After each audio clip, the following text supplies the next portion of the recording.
Hi friends, welcome to 5 Minutes Tech YouTube channel. Here is Vivo V29 Pro 5G smartphone.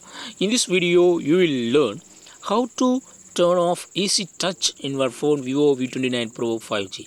If you have already Easy Touch and that Easy Touch option will appear in the side of your phone here. Okay, it will be like a circle.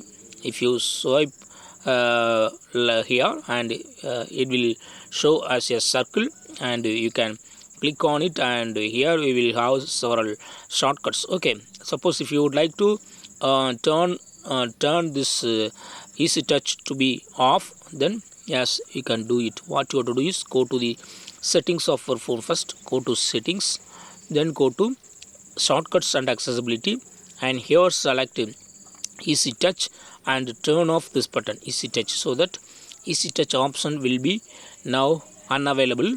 And see here, it is not available in the home page near the edge of your phone. So in this way you can easily remove or hide or turn off Easy Touch in your phone Vivo V29 Pro 5G. That's all friends, thanks for watching, bye.